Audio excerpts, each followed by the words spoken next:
Halo, salam sejahtera bagi kita semua. Perkenalkan, nama saya Ganeswara Aji Sulistyo Wibowo dengan NIM 20K10011. Pada kesempatan kali ini saya akan menunjukkan hasil dari pekerjaan saya, yaitu tentang analisis data following dan follower di Instagram pada dataset yang saya buat sendiri supaya memudahkan pembuatan pekerjaan ini. Jadi dataset yang saya gunakan itu tentang follower dan following Instagram. Jadi ibaratkan saya follow siapa dan saya di follow oleh siapa. Jadi ada source dan target yang digunakan untuk proyek kali ini.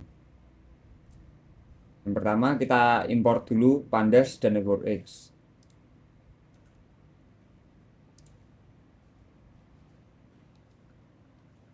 Lalu berikutnya kita akan memasukkan dataset yang sudah kita buat. Jadi kita kasih variabel data, kemudian kita kasih nama filenya.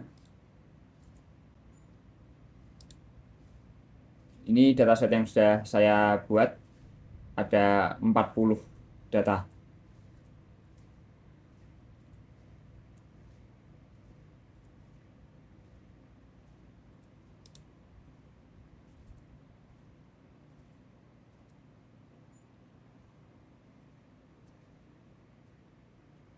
Kemudian selanjutnya source dan target kita define dengan from dan to supaya data tersebut bisa diolah.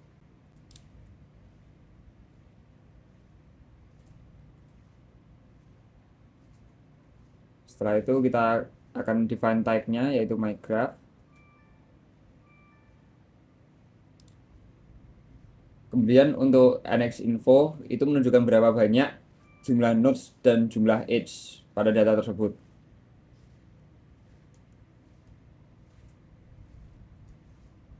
Kemudian di sini kita bisa cek ini untuk nodes, jadi akan menunjukkan semua nodes-nodesnya yang ada. Kemudian setelahnya ada edge, jadi ini mulai dari from dan to, jadi source dan target.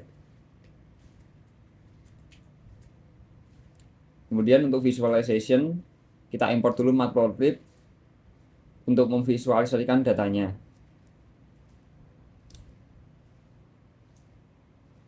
Kemudian kita gambar dengan NXDraw my graph. Hasilnya sudah muncul tapi belum ada labelnya, jadi kita tidak bisa tahu ini siapa dan ini sambungannya dengan siapa, hanya nodes dan edge-nya saja yang terlihat. Maka dari itu kita akan membuat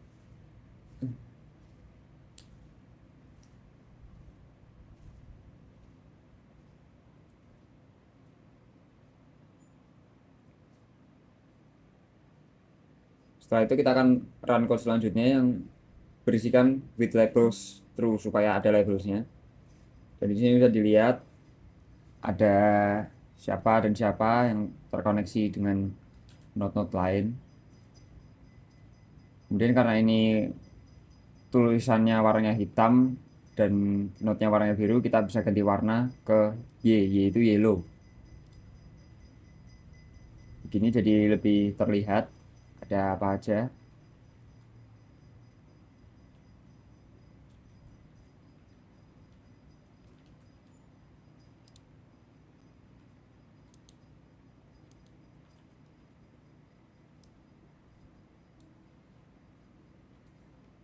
Kemudian selanjutnya kita bisa pakai PLT dari Matplotlib untuk mengubah size dari graph kita. Kalau node-nya terlalu banyak bisa kita besarin, kalau node-nya terlalu sedikit bisa kita kecilkan. Kita akan pakai fix size 10x10. Kita juga bisa save dengan cara PLT save fig dan PLT show untuk menunjukkan hasilnya. Ini sudah terlihat dari datanya, bisa lebih menyebar dan tahu ini tujuannya kemana-kemana. Kemudian untuk analisa yang kita lakukan pertama kali yaitu melihat berapa koneksi yang kita miliki. Misalnya saya berhubungan dengan berapa orang, jadi melihat berapa neighbor dari node-node yang kita punya. Di sini saya ada 5, kemudian Hagi ada 3, Aga ada 2, Dika ada 5, Kelvin ada 5, dan seterusnya.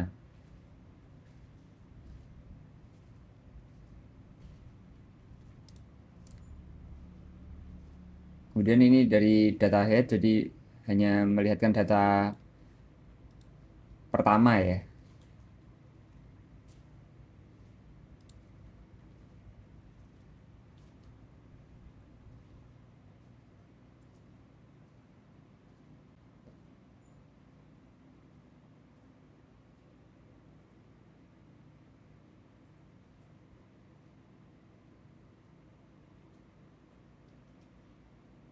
Kita juga bisa melihat data secara spesifik, jadi tinggal kita cek from siapa dan to siapa. Jadi ini from Tio dan to Tio. Jadi semua data yang ada nama Tio akan ditunjukkan.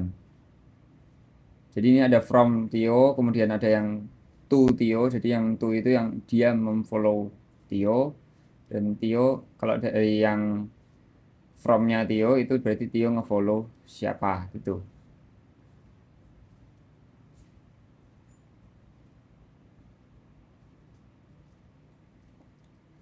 Kemudian selanjutnya ada most influential.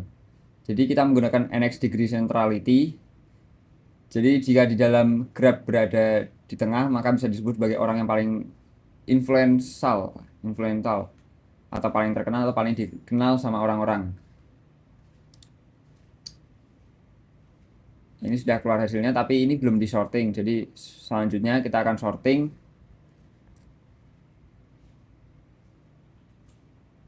Setelah ini kita akan sorting dengan cara W in sorted. W adalah nama-nama node atau nama orang-orang yang kita ambil dari codingan sebelumnya tentang node mana yang paling sentral. Kemudian ada round dan most influential. Codingan ini menunjukkan siapa namanya dan berapa skornya untuk yang paling centrality.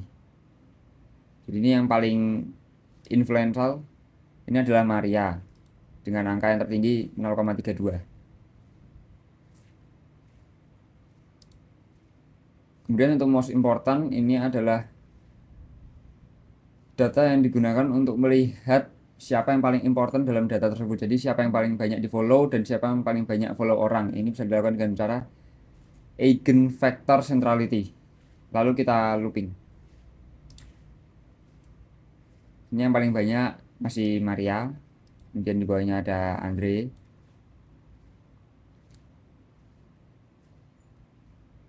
Lalu setelah itu kita bisa melihat jarak terpendek dari node-node tersebut. Jadi kita bisa spesifik. Saya akan mengambil dari Tio dengan Aga. Jadi kita bisa melihat jika Tio ingin bertemu dengan Aga, maka harus melalui siapa saja karena bisa saja orang tersebut tidak saling mengenal. Maka kita akan mencari shorter path untuk mendapatkan data tersebut. Bisa kita lihat hasilnya bahwa jika Tio dan Aga ingin berteman, maka harus melewati Hagi dan Kelvin. Kemudian selanjutnya ada base connector. Jadi base connector ini bisa dibilang siapa yang paling bagus untuk menghubungkan satu dengan yang lain. Jadi di sini ada Radinka karena kenapa bisa dibilang ini paling bagus karena koneksi antara Radinka dengan yang lain ini cukup banyak.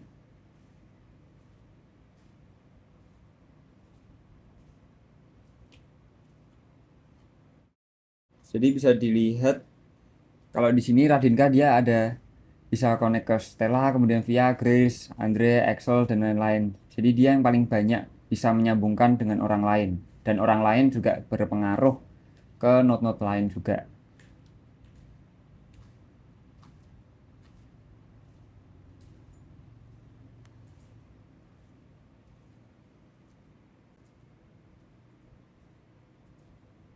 Sekian presentasi dari saya. Apabila ada kurang kata atau salah kata, mohon maaf.